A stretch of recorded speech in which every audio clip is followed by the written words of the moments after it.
The views and opinions expressed in these historical letters that may contain vernacular used in the World War II era, the post-war era, and the Cold War era do not reflect the views and opinions of any of the individuals involved with this project, including, but not limited to, the podcast's creators.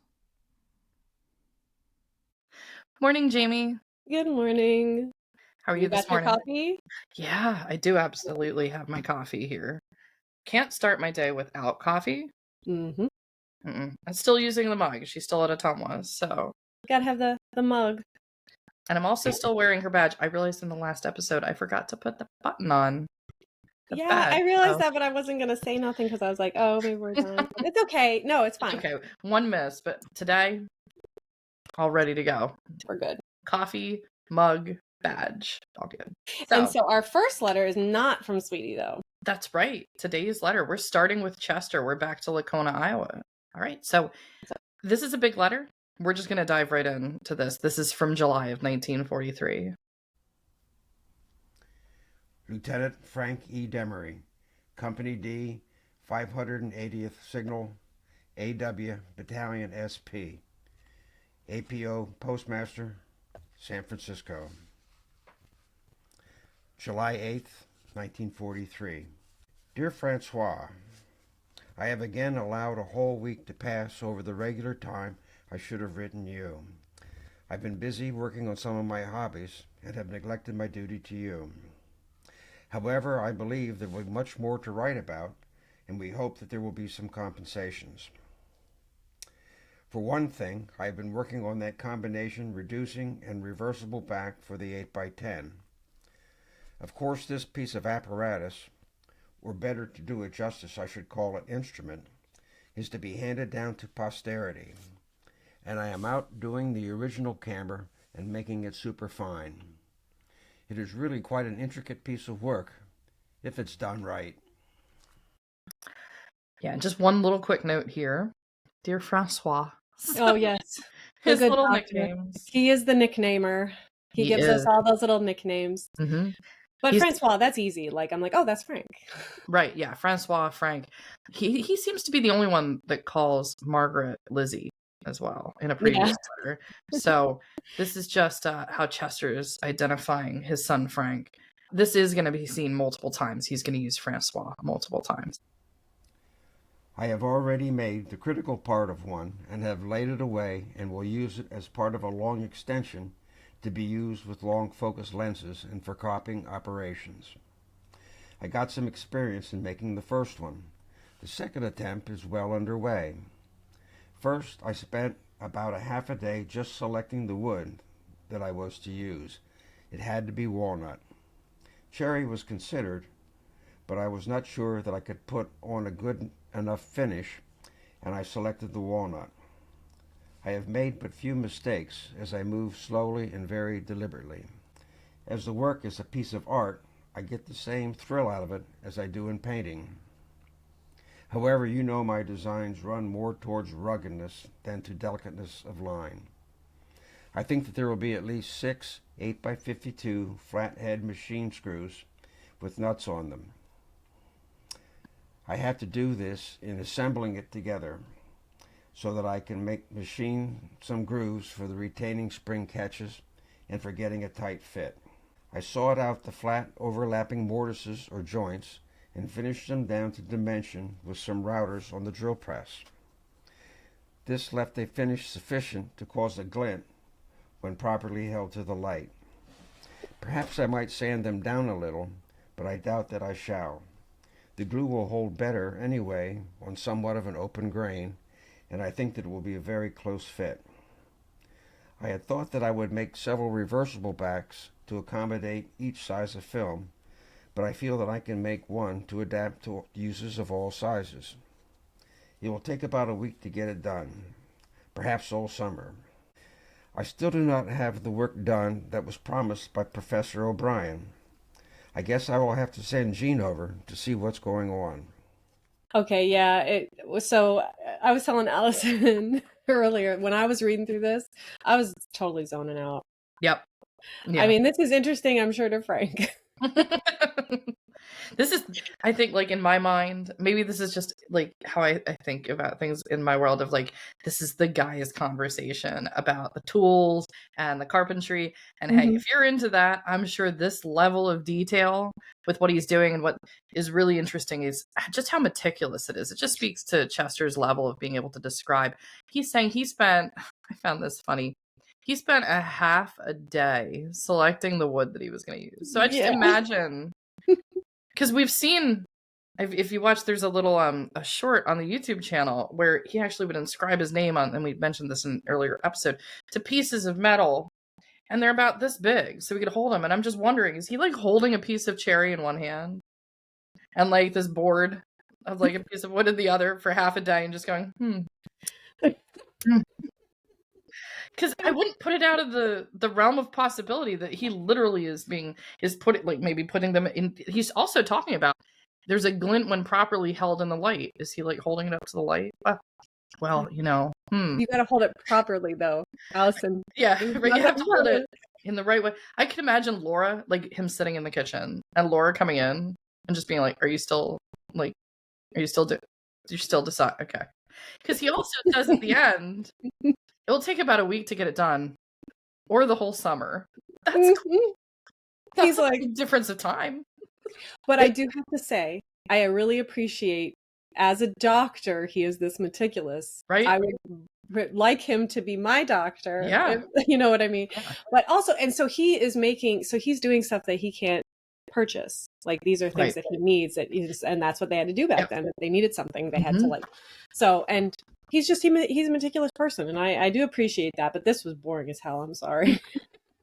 Yeah, I mean, for those who delight in this kind of thing, interesting. But yeah, if this is not your cup of tea, good for you, not for me. Right? Yeah.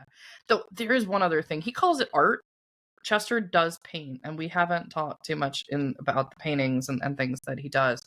But he's building all this for his work in photography that he's doing on his own. So yeah, he's a doctor. He's an amateur photographer. And this is, I think, moving out of the realm of like amateur photographer going into, he's really seriously studying this kind of stuff. He's a painter. And then he is self-reflecting on it, that he's more rugged than delicate. Well, he's signing pieces of metal, in his script. So I take that to be genuine. But yeah, it just speaks to his character that, I don't know if there's an old term for people that were like experts in all these different fields. I guess it's a current term. It used to be applied to someone like Ben Franklin. They call them polymaths, right? When they're able to basically be experts in very disparate but altogether fields, like 4 different. I don't think Chester's at the polymath level. Yeah. But I think he's relatively close to it because he's able to focus in these extreme, like, medicine's different from art, and he's using both sides of his brain very effectively, clearly. You mentioned the acquisition of certain photographic apparatus that I would send you. I've been trying to help Hildred Conrad, the girl next door in the store, who's been trying to get one of the kind you mentioned for her sweetie pie in England, in Blightyland, the land of cameras. Imagine that. I will have to pause here and reiterate my admonitions con age. Have you ever seen that word in the Army? To the effect of procuring such equipment in anticipation of just such a moment as right now. Remember, well, Papa, just let him catch you with a camera obscura. This is just about the same as Bob's information that would be fighting the Japs for the next 10 years. When I write my memoir, the title of the volume is going to be I Was or Am a Rebel.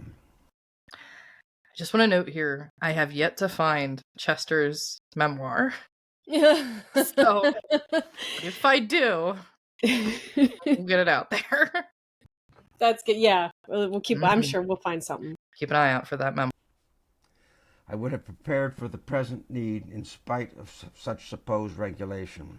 Frank, there's no such animal as a 35mm Candid or other on the open market.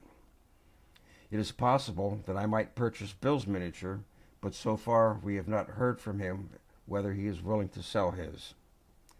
I think that your best bet would be for you to fix up the one you have and make a lot of film. And when you return home, you can get or make a projector to exhibit them in the modern way. I think that you will be able to use color film in that size, or you can make plenty of black and white negatives too. I wish you would try to fix up the one that you have and see if you will not be able to use it. I could, notice I say could, send you the Voidy, but I suppose that you would be overburdened with the weight and bulk. Winnie Winkle, next door, has sent back word that no miniatures can be found. I tried to get one from the druggist, but his son has his. We may hear from Bill, and we may not. I will have to write the second part of this letter and continue the other discussions that I want to include at this time. Love, Papa. Mm-hmm. So he's talking here about like a 35 millimeter, so like a moving picture camera. Yeah, he's talking about cameras. Oh my gosh, the photography. So if the first part of this letter was about carpentry work, for anybody out there that's listening that really loves old photographs and the process of producing old photographs, this is the letter for you about everything that's going on. And what he really wants is he wants to get cameras to his sons, to Bob and to Frank, so that they're documenting everything that they're seeing. I was talking to my father, there is a shop in town where I am that actually has some of these old cameras. So this is a portion of a letter that I'm going to be taking over to that local place in town and seeing if they can comment or show some examples or allow for some photos to be taken of some of these items that Chester is talking about, so we can get more of a visual and in some future content so that people can see these. But yeah, I love this one line. There's no such animal as a 35 millimeter camera. Yeah. Chester, he's in this 100%. He's hardcore. This is a hobby. He loves this a ton. Yeah. Mm-hmm. Yeah, he loves it. Well, I mean, it's good for us too, because we're getting some of that. We're getting some of the pictures, so that's nice. Right. And we take this, photography we take for granted. And there's a lot of people that still, of course, they don't just rely on their phones and they use, actual, like the level that cameras are at today is incomprehensible to me for the people in photography that aren't using their phones, because if it's more powerful than, I think what I have on my iPhone is pretty great for a camera. Yeah. Oh, and like thinking that there's a level beyond that the photographers are using today, and I know that's the case, is just mind-blowing to me. There's still a reason that they're still using not the phones and things, but he's talking about all these little things, like the idea of you have to use this certain film for it to be a color print, and we could just grab our phone and just be like, hey, I'm just gonna take a picture and upload it. He would have loved we can make a black and white. We can make a black and white too if we want. So right, yeah, we can change all the settings, we can change all the filters, we can do all these things. Chester would be kind of, I think, dangerous in the modern age. I know, right? It'd be so fun. Yeah. But yeah, so this is not the end of this letter. It is not. Yeah, he says he's going to continue, and he does. Yesterday, I received a copy of Merck Index, 5th edition. I think that I have the 3rd, 4th, and now the 5th edition of this work. The 5th edition is a great big book. It has about every conceivable chemical substance listed. Where possible, the chemical formula is given, and in most cases, with the organic chemicals, the graphic or structural formula is given. There are some 4,510 chemical tests given in the supplementary part of this book. These tests are indexed and classified. You would be surprised, for instance, that there are some 15 tests for silver. For nitrous acid and nitrates, there are 45 tests, and 63 tests for morphine. This gives you an idea of some of the contents. In all, there are 1,062 pages of about 5.5 by 8 in size. I think that you and Bob will perhaps at least glance at these copies I have showed you. This is a major work, and I think we should pause for a moment to just talk about the Merck's Index, because this has been in use for a very, very long time. And the Merck company is still in business. So I looked up a little bit here. Merck's, the first book, the first edition came out in 1899. So for over 100 years, these have been produced. And I wanted to get a good feel for what was being discussed in the 1940s. Now, he's saying he has the third, the fourth, and now the fifth.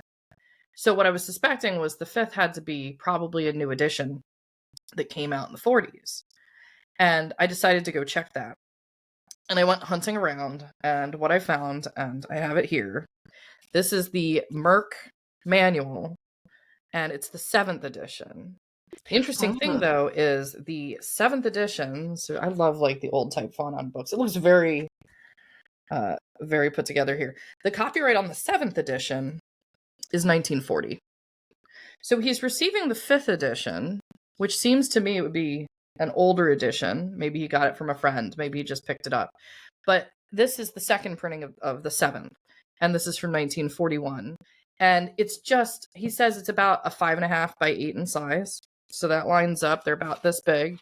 And then the pages are very, very thin. And for sure, this one goes to page, and they've got little memo notes here, page 1436. Just going to the index here. So this was the guide that doctors would use because they would compound, their own medicines at times. And if they needed to look to, like, here's the symptoms that we're seeing. And if they need a quick reference, like, how do you memorize 1,000 pages of content on anything you could be seeing? And they're going to sit down, they're going to study with this. So I thought that was really interesting. I think it's going to come up again and again, the Merck manual, because it's such a reference, and it's going to come up in future letters. So in my mind, I was like, I just have to get a copy of the Merck manual that they were looking at the time so we get a good idea. And I mean, it's dense. Yeah. Just to give like an idea, like this is not a light read, right? No. Yeah. But it's necessary. It's necessary. I'm sure this, they absolutely had to read through, I would imagine, all of it going through school. He graduated at the University of Indiana with his Doctor of Medicine, and that was in 1913. So we know the Merck manual, exists at that time, and I'm sure they really had to review it. But just having it on hand is good if we wind up seeing anything referenced in there. And what was really neat is when I got this one in the mail, because I found it online, it actually has inscribed in it the original owner's name. So I'm going to look that person up too and see if they were a doctor. I'm suspecting, if not a doctor, they were very connected to the medical profession. But yeah, and this is the kind of stuff that, again, if Chester's going to sit there and stare at like 2 pieces of wood, right, and try to figure out which one he wants to use, I can only imagine how many hours he's pouring over the Merck manual, because he's already describing, he's like, there's 4,000 tests for the, he would be in the lab if he could, doing the 4,510 tests unendingly. That's his delight. So your last letter was slightly censored, where you stated, we have about the best guarded camp of all, or I take it that was about what you meant to write. One would think that you would be able to grow kartoffel where you are, and would not have to eat the dehydrated kind. I would think that you would be able to grow it right there, and you will have to get out somewhere and put out a little garden of your own.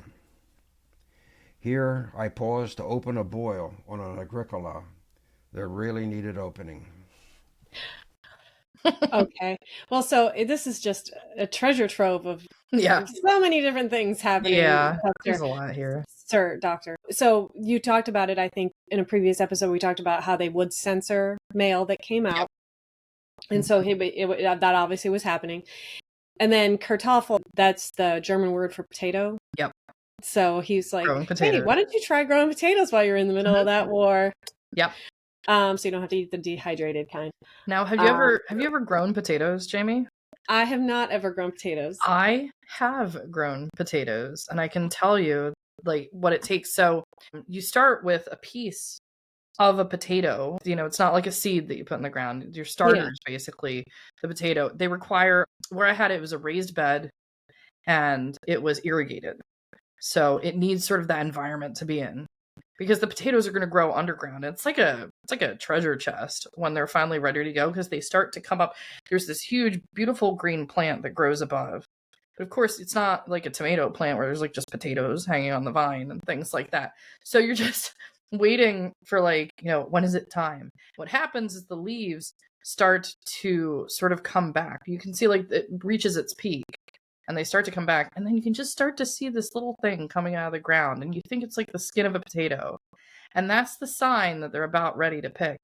And they take about probably at least 5 months, I would say 4 to 5 months. So it's like, I remember planting some in April, and then the harvest was like end of July, like August. To give like a that time takes frame. forever. Yeah, it's a long time. Yeah. Like, this is a new appreciation for like when you're having French fries. It takes a while to grow potatoes, and then you just start digging, and you have to be like gentle because you know, they have pretty thin skin. And you just start moving away the dirt, and then you just start pulling potatoes out of the ground. And it's delightful just to be like, oh, it's like buried treasure, you know, picking potatoes out. But the relevant part here is if Chester's recommending they grow potatoes, and Chester, he's in an agricultural area, he understands if it's going to take 4 to 5 months to grow potatoes and you need that starter to do it, Frank, he's expecting that Frank's going to be in the same place for at least this amount of time. So. Yeah, that is kind of sad. And then he has to let Frank know that he stopped so he could lance a boil. Yeah. Hey, I'm just gonna go lance this boil real quick. It totally is necessary for me to write that in the part of the letter. Could just leave that out. Yeah. But anyway, so do you know what an agricola is? Is that the Agricola? So what is that? I don't know. Yeah, he likes to use the Latin term for a lot of stuff. Yeah, why didn't he just say potatoes? It's Chester. Why did he say Francois? You know, like he's having fun. So the Agricola is the farmer. Yeah. Oh, it's a farmer. So a farmer probably came in. He was writing Francois. Yeah. And was like, hey, I got this boil. He's like, all right, I'm right there. Hold on. Let me just write that down and let my son know what I'm doing. Yeah. That's his humor. Yeah. I know. Chester's great. I wish I could have met him. But so what did he do after that? Oh, yes. This afternoon, Mama and I partook of our usual afternoon Pepsi-Cola. As we are unable to obtain straws, which are essential for me, I used a metal catheter to drink mine. It was a new and unused instrument. Well, thank goodness. Just gonna put that out. Thank goodness, Chester. You didn't. But anyway, so it was a metal catheter. Yeah, it was a metal catheter. So did Chester use the first metal straws? No, right? I was thinking about that because that's huge right now. People are getting the metal straws. Yeah. You know, to not. I have a ton. We use them all the time. Yeah. But it is not designed originally as a straw. So. And it must have, I mean, like, what was the size? Did it take you a really long time to drink that Pepsi-Cola? And also why? Ooh, Pepsi. I'm just going to put that out there. Like, we should before we go any further, Miss Allison, I'm a Coke drinker, not a Pepsi drinker. Same. I'll drink both, but Coke is preferred. 100%. The Coke, I love. I think, you know, and it's the one thing when I traveled down to Georgia on a previous trip, I did not go into Atlanta, so I did not do the Coca-Cola tour. But I did go to a peach orchard, and there they had peach Coca-Cola made with the sugar cane, you know, because if you can find that Coca-Cola with the sugar cane, that's the good one. Oh, yeah, the Coca-Cola with the sugar cane in a bottle? Yeah, in the glass bottle. And they had that, but it was the peach kind. It's like the greatest Coca-Cola I've ever had. I've seen it only one time in Pennsylvania. So if anybody from Coca-Cola is listening, please send the peach sugar cane Coca-Cola to other states. We would like to enjoy it as well. But I would totally drink that. I would totally drink. And I definitely, like, as I have gotten older, I've really gotten away from sugar. And I really try to only do it on occasion. But 2. Yeah. Like, get me 2 of them, just bring 2. Yeah. Here's my metal catheter. They make different types down there that we don't have, and that they clearly don't consistently send outside of the state. So I feel gypped. But I'm glad. Just had to, like, I'm glad we were able to stop and talk about the metal catheter, the clean one. But, yeah. Oh, jeez. While I'm in a frenzy of creating things, I will tell you some of the things I'm going to make. I am making an exalted printing box, one that has drawers for different varieties of paper, and which has many lights that can be turned on and off and will accomplish the same effect as dodging. I have recently purchased an X-ray time switch and can use it for duplicate printing as well as for the X-ray. I will also finish up that developing box I have designed for both X-ray and photographic use, and I will finish up that print washer.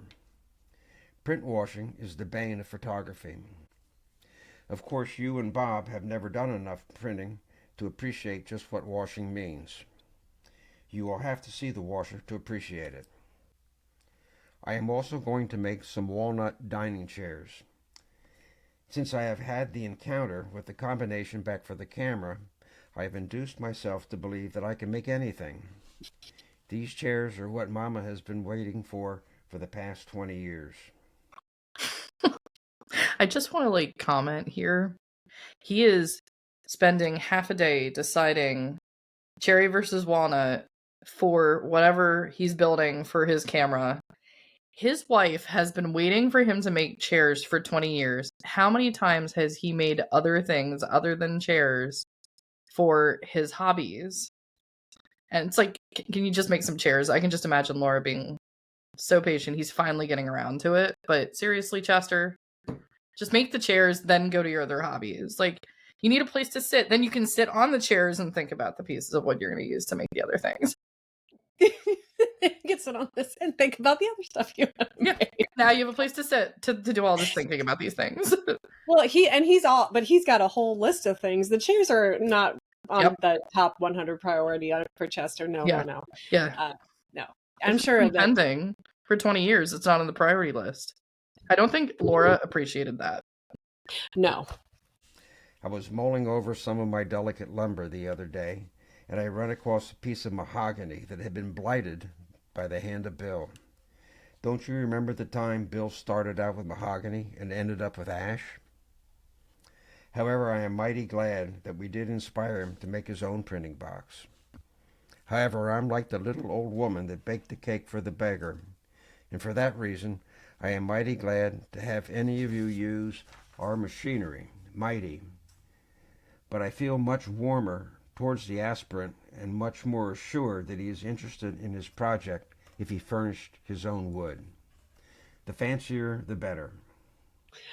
Okay, so I want to know I'm the little woman that baked the cake for the beggar. Obviously, this is some kind of story. Some sort of story, yeah. So I'm not really quite sure where he's going with that. Yeah. This one, I haven't heard reference to this story. Yeah. Yeah, that's so. He said, and for that reason, I am mighty glad to have you use any of our machinery, which means that I'm not really quite sure. I'm not really following the moral of this one, and we're just not familiar with this tale. But it is clear from here that Bill is doing a little bit of photography work, and Bill probably destroyed some of Chester's lumber that he could have been. What if Chester had been staring at that piece of mahogany for half a day before, and now Bill clearly, I guess he burned it because it turned. Well, he said a piece of mahogany that had been blighted by the hand of Bill. Blighted. Blighted's a strong word. Bill does not have the appreciation. Right. And this is his son-in-law. This is Lizzie's husband, right? Yep. So his son-in-law doesn't have the appreciation for a good piece of wood. Right. He's sitting doctor. There on his non-existent 20 years in the making chairs, considering pieces of wood for half a day? Obviously not. Not. No, see, and I think he's also being like, Bill took this mahogany that was mine and blighted it, so how can I make chairs with it, Laura? Like, you see what happens? What happens. Go yell at Bill. Yeah. But I do want to find out more about if that's an old tale that we've lost over the years. I'm going to be doing some research into trying to figure out what is the moral, like what tale is this supposed to be of the old woman that baked the cake for the beggar? Yes. Yeah, I want to know more about that. I offered Bill our old electric drill, and he would not accept it. Would you take it if I were to offer it to you? I forget what his excuse was, but I think he said, we do not have room for it. Lizzie writes that they took the children to the park in the evening of the 4th to see some fireworks, and that Chris cried all evening because he was afraid of the noise of the explosions. Imagine me being scared when I was that age. This morning I gave Mama a demonstration of how my mouth would be open in complete absorption of the phenomena before me, and that crying would be the last thing that I would think of doing. Do you think that Chris will make a good electrical engineer? Yesterday, the news reports said that we were able to fight the Japs better because we had death detecting apparatus. You know what that is. I will try to write more in a few days. Bob's address is TTSA NAS, Norfolk, Virginia. More things, and now he's just he's mocking Chris at this moment. Like, what do you The mean? kid, the child. Yeah. Fireworks. I thought here's how I would hold my mouth open in awe of the magnificent display in front. I was in wonder. He's like, if I saw this fireworks, I'd be all like, yeah, obviously. What is this crying all about? Bring me my coffee, and I'm gonna sit at my table without my chairs and consider these pieces of wood while reading my Merck manual and studying the 4,000 tests. She's like, well, I would, but we don't have any chairs. Right. Maybe if you built some chairs to sit on at the table, I would do that. Why didn't you get around to it? It's only been 20 years. Yeah. I'm just imagining. My metal catheter and my Pepsi. Metal catheter. I need a straw. We don't have any. That's it. I'm totally next episode getting one of my metal straws, and that's how I'm drinking. Right, yeah, the same. That sounds like a good idea. I mean, like, but a metal catheter. I'm really sorry. Ow. Yeah. I mean, oh, okay. But that was. Thank you, Chester. Thank you, Chester, for giving us this good laugh on this morning. And then we're gonna switch gears. Yes. And we're going to go to 2 other letters now. We're back to Sweetie and Ottumwa. And Sweetie has some really big updates to provide to us here from the fall of 1943. Now, there is going to be a big gap between the next 2 letters. And there's going to be a reason for that I suspect. And we'll get into that, why that happens. But the next letter is going to follow just a month later after Chester's. And this is from August 8th of 1943.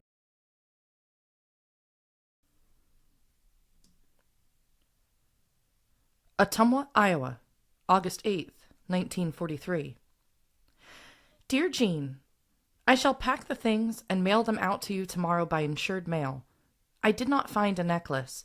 I hunted in every jewelry store, and in the last one I found this ring. It was the best match and by far the prettier of the entire lot. Personally, I'm very well pleased with the match. It has the same delicately colored background, it's oval, and it has the same trim on the outside. I tried it on for size. It is a 5.5, and it sounds too small, but I can get it on by forcing a little, and your finger is smaller than mine, so I think and hope that it will fit you nicely. As I say, I think under the circumstances, you could hardly expect a better match.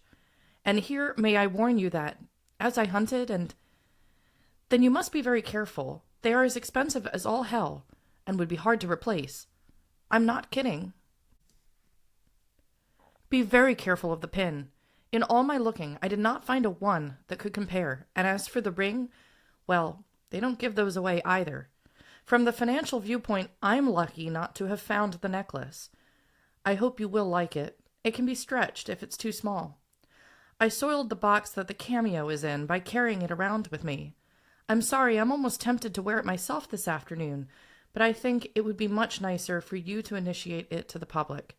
I shall be disappointed if you don't like it, but I made quite sure before I sunk the ship that it could be returned. So if you don't like it, return it to me by insured mail only. So something's going on here where Sweetie's out shopping for jewelry for Jeanne, and she's being very cautious because she's saying, I almost sunk the ship on it. So she's investing a lot of money in whatever jewelry she's buying. It's high quality, and she's insuring the mail and sending it to Jeanne for whatever reason. But yeah, I love like the little descriptions of like, here's how I'm going to size this ring. I hope it fits. And off she goes. Last time I talked to you, I told you about the cadet. Well, he never did show up, but I'm not particularly unhappy about the whole thing.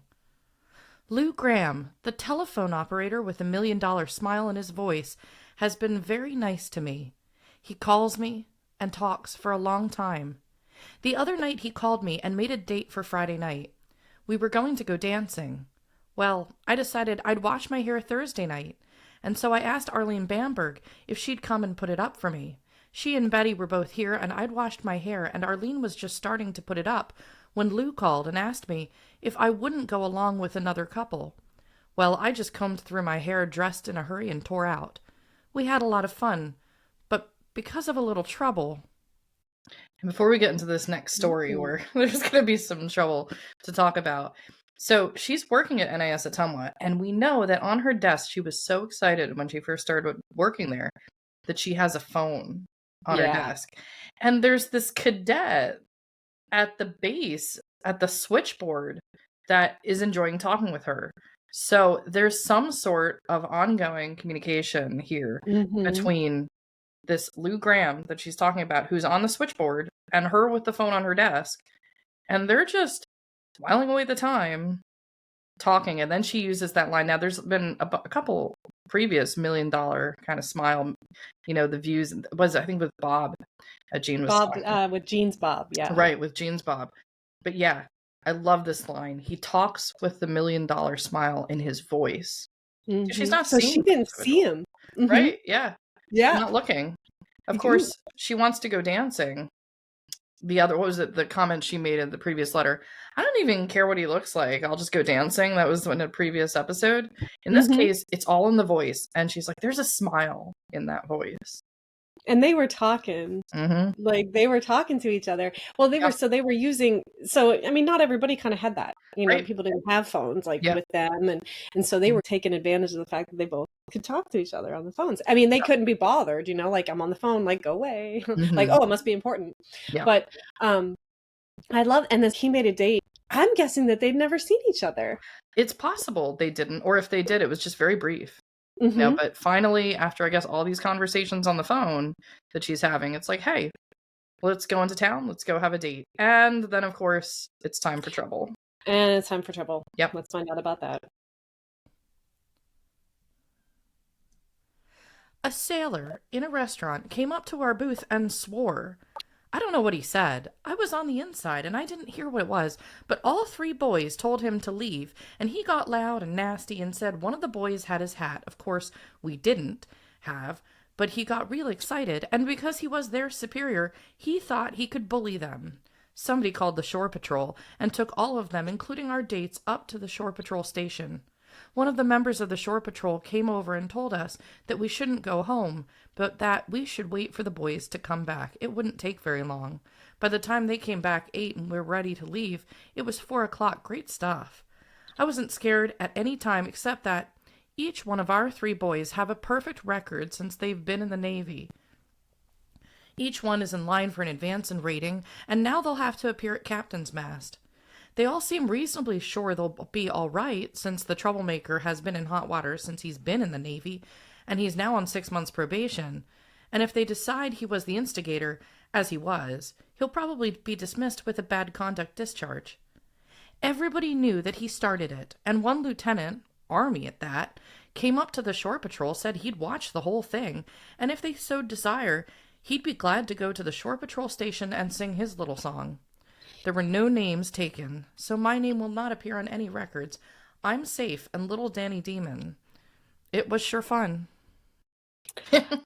So let's first talk about the fact that there's a shore patrol. Yeah, the shore patrol, right? Which just cracks me up because it's like, where are they? Yeah. They're in the middle of that field over there. It just makes me laugh. So there's a shore patrol that takes care of these kind of incidences. Yep. So they were there till 4 o'clock. Is that the morning? I think 4 o'clock in the morning. Yeah. Because she says Thursday night she decided to wash her hair, right? Yeah. So they're going out. Yeah, this is an all-night affair, basically. She's going on this, I guess, triple date, right? There's the 3 boys, and they're out on this date.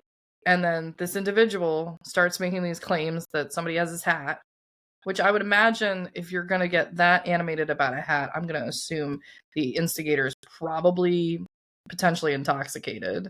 Yeah. Because if you're going to get arrested by, or at least like taken in by the shore patrol to go down to the station over a hat, yeah, there was probably just some general rowdiness and things like that.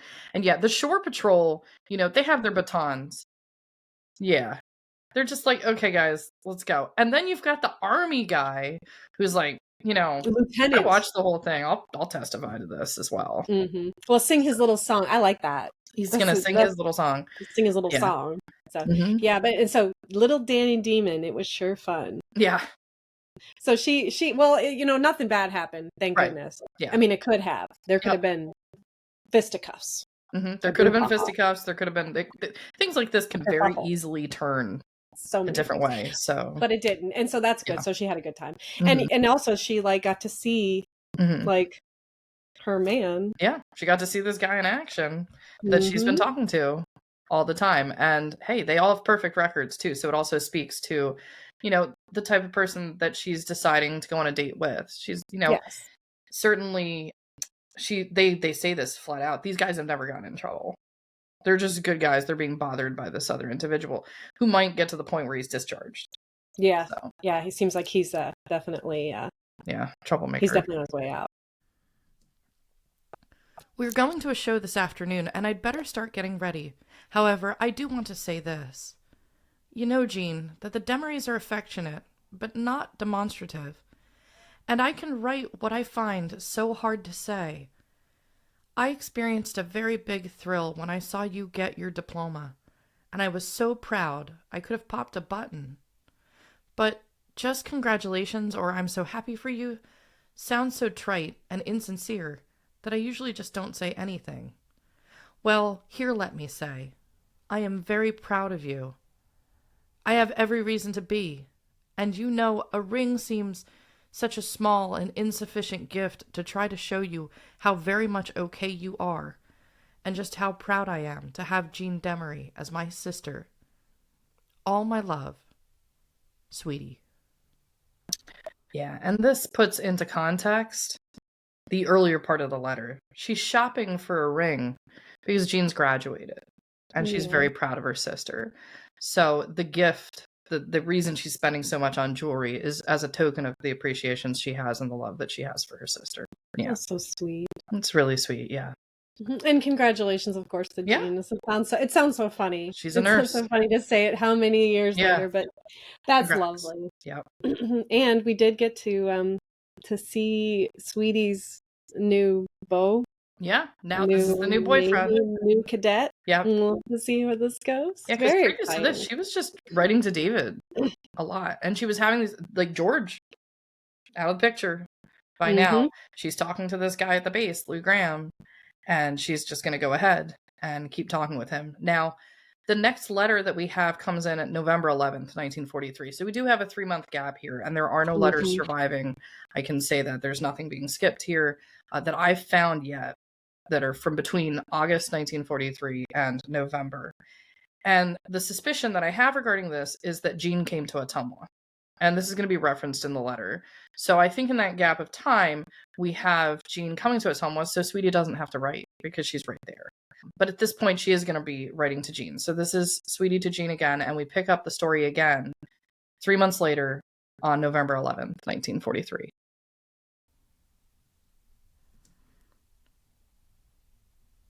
November 11th, 1943. Dear Jeanne, there are times when even though I know what I want to say, and though I know the feeling that prompts the desire, I cannot put into words those things that I'd like to say. My only other alternative, then, is to try to write the thoughts that I cannot find words to express. 2, I can in moments of preoccupation do or not do, as the case may be, things that hurt your feelings or things that may appear ornery, catty, or just plain mean, when in reality it is something that I have just gone ahead and done without forethought and, believe me, without malicious intentions. So let me explain and apologize. I was not even aware that you, as well as Lew, were experiencing and putting up with this so-called indifference until last night when he told me that I'd hurt your feelings. I was surprised and insisted that he tell me just one instance, and he reluctantly told me that I'd hurt your feelings at Corey's. He refused to give me the details, and try as I may, I can think of nothing I've done. I almost asked Mrs. Corey this morning if she could recall an instance when I'd been mean, but I decided it was too much like airing the family wash, and didn't. I'm still at a loss as far as knowing what I did, and so I do not know how to apologize. Yeah, so something's happened here. And we can see, we have a couple indicators here. Lew's still around. So she's been dating a bunch of different guys over the course of the last couple of years. We know there's a time jump here. The last letter's from August, so as far as we know, she's still with Lew as of November, because she says last night they were talking, and this is the indication that Jeanne was in Ottumwa.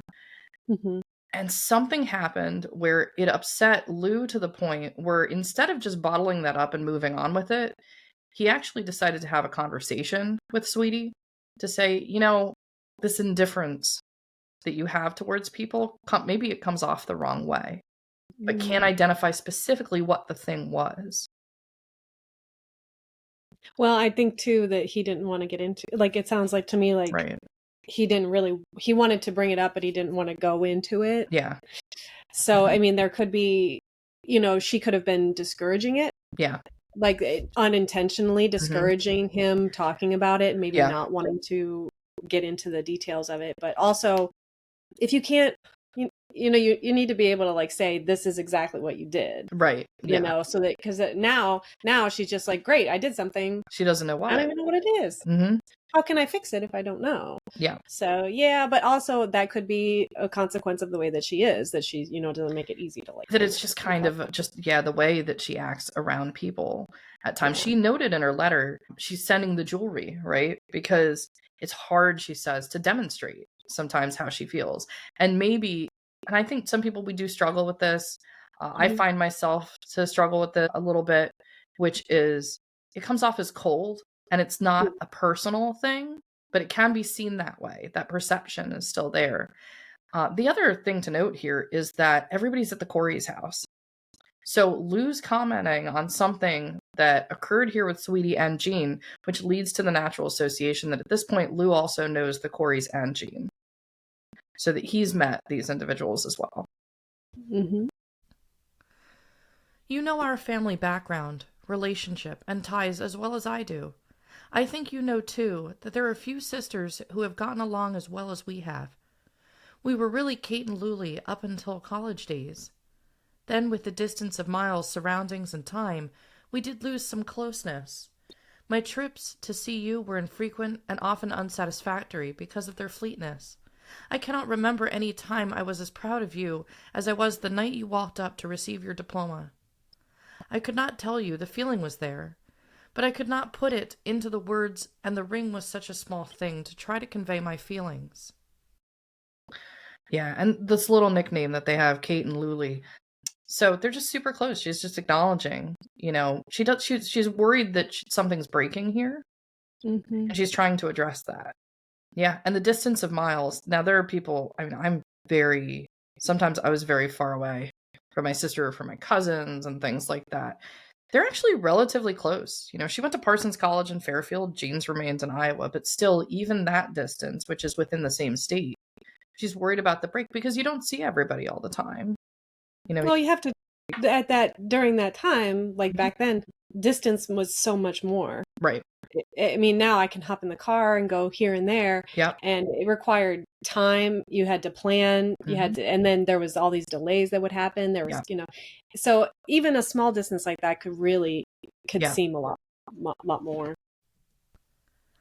I did want you to come to Ottumwa, to live with me and to work, to renew an old acquaintance, and again allow Kate and Lulie to become fast friends. My not writing was not because I didn't want you, believe that. It was because I was up in the air about Lew. The apartment was a mess, and I didn't want to be caught down at the heel, especially by the one person to whom I want to appear good. To me, this visit, so far, has been good, because I was not aware of this indifference. From what Lew said, it hasn't been good to you. You have always been sort of a father confessor, and I really did want that. It has only been since I left Lucille to live alone that I've started drawing down into myself with my little troubles. If I had a hard day at work, I could go home to my little abode and sit and think about it. To myself mentally, I could sit and think and talk about it, keeping it all to myself, whereas I always came to you, occasionally to Lucille and Mrs. Corey. I got used to that, and now I can't talk very easily about these things of primary importance, these things that I think and do not say. I must now reaccustom myself to taking my little worries to Lew, and have him share the trouble, as well as the solution. Until the time I hand him my troubles, I'll try to practice on you. I love the self-reflection here. Mm-hmm. And this ability to communicate it. That takes a lot to really have that self-reflection and then send it as a letter to the other party. Because she says, I don't know how to apologize. I think this counts pretty well as an apology. I think it's really well thought out. And you can tell things are really bothering her. And the other thing here is she's also coming up with this comment that she's living in a bit of a silo because she's always had that other person, but now she's by herself. So when she interacts with people, she's been less with other people all day. And then her attitude might be, or behavior might seem what it's not intended to seem. She doesn't have that feedback. Yeah. Like from another person to like explain like, oh, that's not, oh, what do you mean by that? Right. You know, when you just have yourself to talk to. Yeah. Which is a good skill to have. It is a good skill to be able to sit down and talk with yourself and work through things. But sometimes, you know, you can lack perspective. And that seems like that's what has happened to her. And she did say, she's like, I must now accustom myself to taking my little worries to Lew. Yep. It does seem really serious. Whatever's occurring with Lew. Yeah. She's really trusting with him.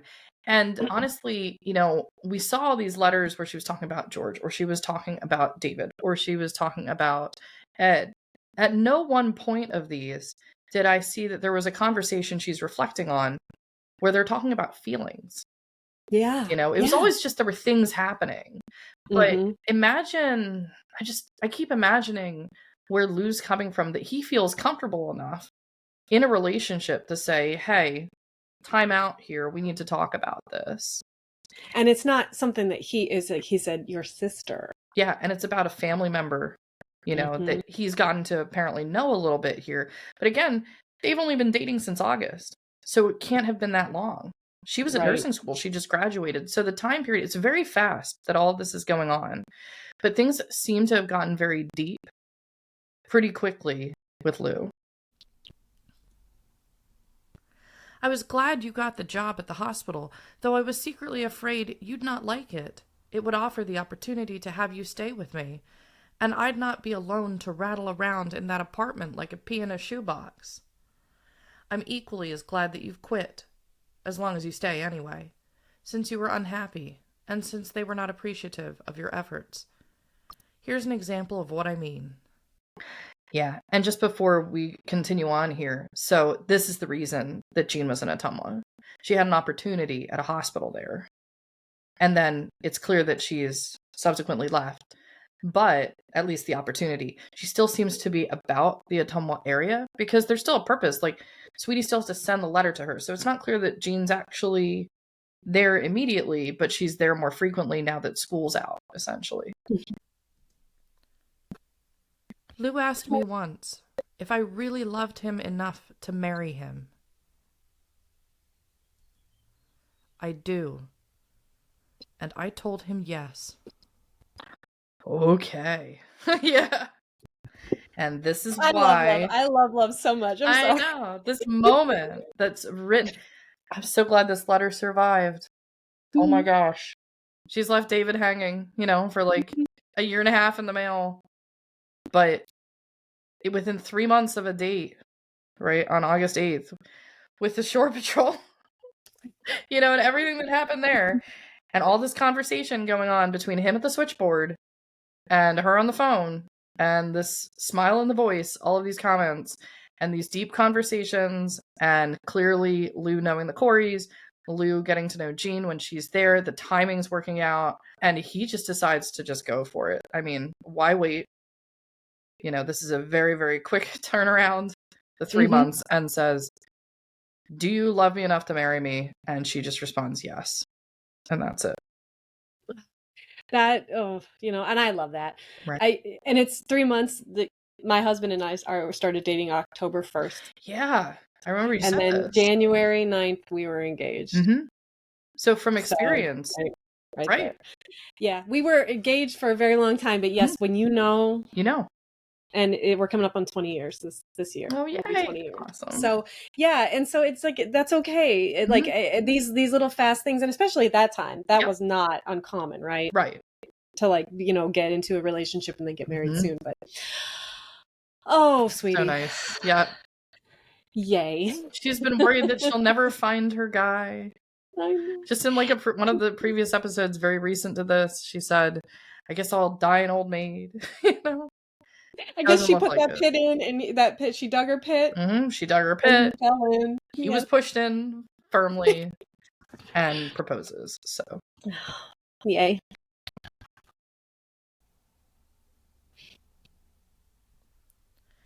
He said, "Well, you know, I'm not a mind reader. You never said so. How am I to know? Now tell me that you do love me." So I did. Rather, I tried to. And when I got through, he looked at me kind of disgusted-like, and then he grinned and said, "Honey, you sound just like a soap advertisement." I love this, because we immediately know everything we need to know about the character from this one line, which is this big dramatic moment. "Do you love me enough to marry me?" She says, "Yes, I do." And he's like, "Really?" Because like that was, let's do a retake. Sound like an ad. What is this, like a Hallmark card? You know?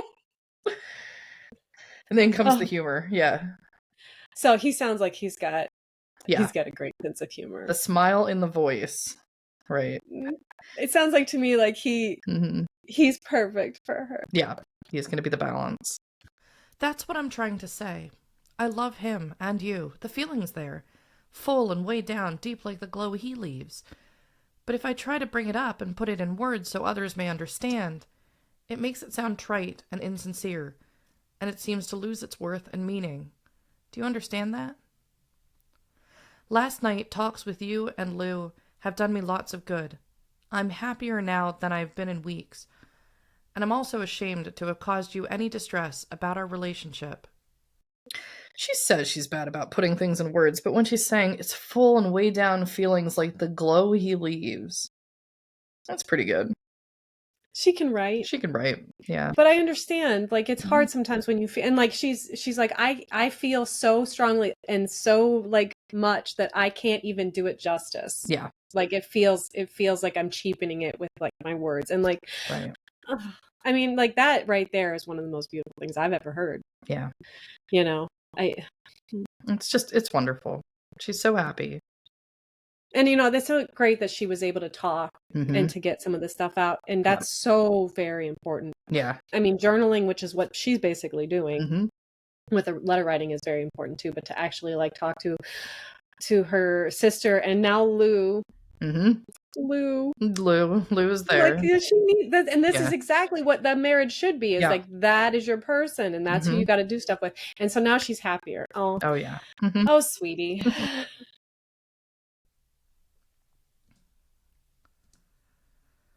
Lew will not detract a thing from us.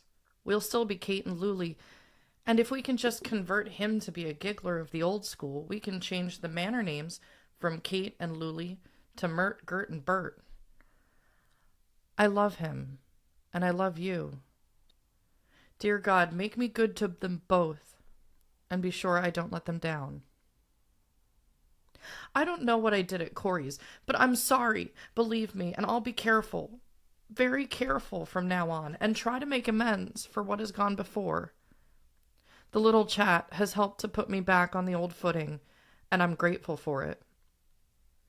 Well, have a lot of fun now planning for it, and so, Luli, know that you're just what you've always been to me. Accept my sincerest apology, and get some celery if you happen to be downtown. Now you know how I feel. Will you please forget I've been mean? And let me be Kate to the team. My apologies and my love. Sweetie. Just a lot of feels. A lot of feels in this letter. That was very powerful. Yeah. That was a lot. Now, we have to put a face to a name. So I do have a picture from the 40s here of Lew. I think it's very important that we do this. I'm going to bring this up. Yeah. Yeah. It's so nice to see him here. Is that his, so that's his Navy picture? That's his Navy picture. Yeah, one of the pictures in uniform. Now, Lew is from Pennsylvania. So this is starting to add a new element. He's not originally from Iowa, which is a big difference for a lot of the people that she's been going out with. Ed was from Iowa. I think one of the other individuals was from a nearby town, from Hedrick. Lew is at the base because he's working at the base. Yeah. He's been brought in as a member of the Navy, but he does not have family in Iowa. So that's going to lead to a whole bunch of other questions here. He's originally from the southeastern part of Pennsylvania. He's from Southeast Pennsylvania. He's from Southeast Pennsylvania, yep. And it's around the, what we'd consider Upper Darby or Delco area. So he's near to Philadelphia, where he's from. The other thing is, and when I went to NIS Ottumwa with my father last year, we went into the administration building. And this is the one part of the base that was still standing. We'd put the photo up in a previous episode. And on the second floor, we'd gone up, we'd been allowed up onto the second floor. We were there with, I believe it's the president of the NIS Foundation that was handling it. And we were very grateful that we were allowed to go up onto the second floor. And we're just walking through these unfinished rooms. So they'd been painted, it was all structurally sound. It just didn't have any displays or anything like that. And we walked into this empty room. And as we walked in, it's directly upstairs and towards the back, we explained that the two had been there, that Lew had been there and that Sweetie had been there, and that Lew had been working in the switchboard. And he stopped for a moment. He said, well, this is the switchboard room. So there we are standing in the room where the switchboard was. And we looked out the window. It's a room with windows on at least two sides. And we looked out the back of the window, and I said, where was the women's building? Because she had been working in the women's building. He said the women's building was like directly behind. It's not there anymore. Yeah. So I just could imagine Lew sitting in this room at the switchboard and Sweetie in the building behind. It's not there anymore. And it was just very, very interesting to be standing so many years later in this little spot and looking out that exact same window at where the women's building would have been. And it was just like this magical, like goosebumps. It was a magical moment for myself. It was a magical moment for my father, because we didn't expect that to still be there or that it would be identified. But they really do. The people who are working at this restoration, they really do know the area well. He said, here's where the switchboard was. So that was really great to be there. But yeah, he's a handsome looking guy. He's very handsome. Yeah. And I said this and I was like, this is a handsome man. Yeah. She did good. And they didn't see each other. No. At first. Yeah, they were talking. That part too, I love. Yeah. There wasn't like that, because normally when you meet a person, you get that attraction or there's so they didn't have that opportunity. Right. It was different for them, which not a lot of people get, Yeah. It was probably not too long after, but I think about there's a popular Netflix show, The Love is Blind thing, where you always just talk and you have the voice. So that's been, reproduced. Now, of course, that's become very commercialized, obviously. Yeah. This was organic. This was the organic one. Yeah. This happened they probably talked. I mean, he might have been able to see her. Mm-hmm. Yeah, he might have been like, oh, that's her. He was glancing down potentially from the window. Yeah. Yeah. Mm-hmm. I don't know. And she's very, very pretty. She was very, very pretty. Yeah. So, I mean, she, and she dated, I'm not going to say she dated a lot, but she did date. Right. She wasn't a prude. She went out and saw people and did stuff. So he, he had his work cut out for him, but. Yeah. Oh, it's so lovely. Yay. Yeah. So she accepted the proposal. And now it's just, when is it going to be official with the wedding itself? Mm-hmm. And we'll leave that to a future episode, the question about that. I'm excited about that. All right, so I'm going to stop sharing. There we go. Thank you, everybody, for listening to the Love Sweetie podcast. If you're able to, please like, share, and subscribe if you're listening on YouTube. If you're listening to Love Sweetie podcast on Apple Podcasts, on Spotify, on Amazon Music, on Podchaser, any of the other channels, please leave a review if you're able to do that.